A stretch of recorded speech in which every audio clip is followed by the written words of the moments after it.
आज हम लोग बात करेंगे प्रेगनेंसी के दौरान डायबिटीज़ की। तो कुछ ऐसे लोग हैं जो कि वैसे डायबिटिक नहीं होती हैं लेडीज़, लेकिन जैसे ही उनको प्रेगनेंसी डायग्नोज़ होती है, उस प्रेगनेंसी के लोड के बाद वो डायबिटिक टर्न कर जाती है। तो इस चीज़ को हम लोग कहते हैं जेस्टेशनल डायबिटीज़।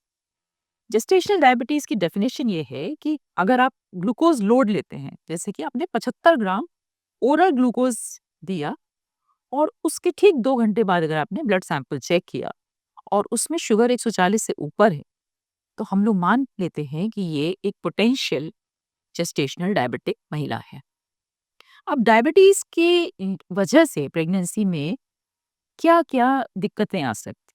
तो हम ट्राइमेस्टर वाइज़ चलेंगे। पहले शुरू के 3 महीने में क्या हो सकता है अगर आपको शुगर कंट्रोल में नहीं है और आप जेस्टेशनल डायबिटिक हैं, तो सबसे पहली चीज़ एम्ब्रियोपैथी, वो जो आपका प्रेगनेंसी है, वो एक डैमेज्ड प्रेगनेंसी हो सकती है।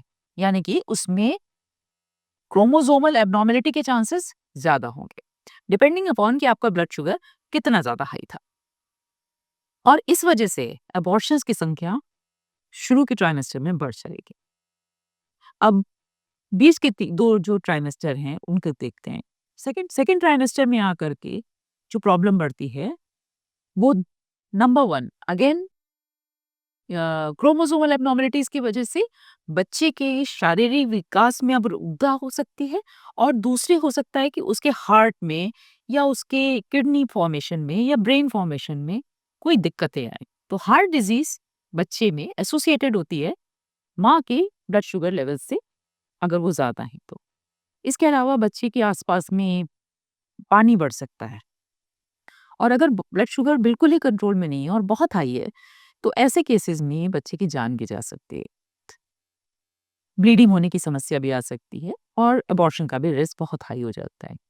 थर्ड ट्राइमेस्टर में बच्चे का जो विकास है वो अवरुद्ध हो सकता है, यानी कि लास्ट 7वें 8वें 9वें महीने में अ, उसकी ग्रोथ्स पे असर पड़ जाता है, या तो ग्रोथ बहुत कम रह जाती है या फिर बहुत ज़्यादा बड़ा हो जाता है बच्चा साइज़ में और उसको जो है उसके इर्द-गिर्द जो लाइकर होता है, पानी होता है, वो ज़रूरत से ज़्यादा बढ़ जाता है।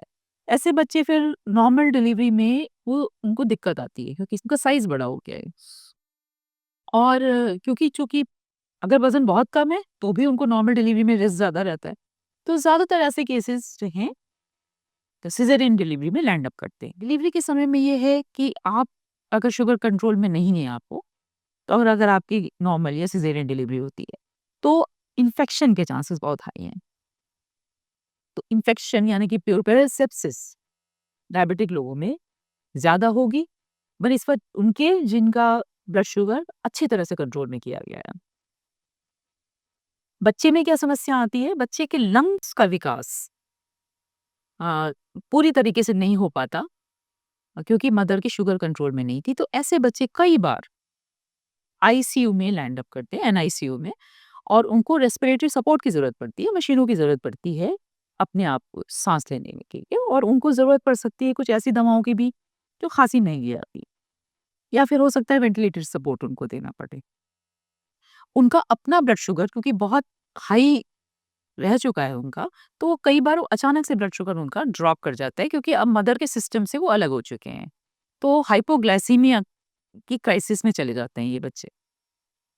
तो ये समस्याएँ बच्चों में आ सकती हैं और बाकी उनमें भी इन्फेक्शन वगैरह के चांसेस, यानी कि नियोनेटल सेप्सिस के चांसेस बढ़ जाते हैं। तो यही बेहतर रहता है कि आप कोशिश करके ब्लड शुगर, बहुत अच्छी दवाएँ हैं आजकल, तो उनसे डॉक्टर से संपर्क करके अपने ब्लड शुगर को रेगुलेटेड रखें। खाने-पीने में परहेज़ करें, जैसे मीठी चीज़ें ना लें और फ्रूट जूस का सेवन नहीं करें, पैक्ड जो जूसेज़ आते हैं उनको ना लें, उसमें सब में शुगर बहुत ज़्यादा होती है। और कोशिश करके अपनी डाइट में सेम है, प्रोटीन बढ़ाइए और कार्बोहाइड्रेट को थोड़ा रिस्ट्रिक्टेड रखिए।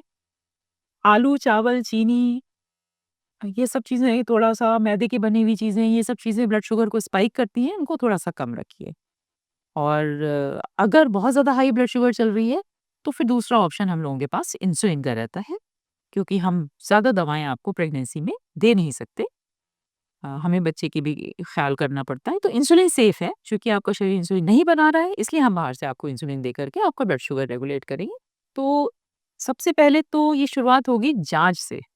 तो जाँच करवाने से बचें नहीं, जाँच करवाएँ और अपने डॉक्टर से संपर्क करके अगर ये 140 की वैल्यू से ज़्यादा आ रहा है, ग्लूकोज़ चैलेंज टेस्ट, तो उनसे संपर्क करके आप दवाएँ शुरू करें या फिर वो ज़रूरत समझेंगे तो आपके लिए इंसुलिन शुरू करेंगी।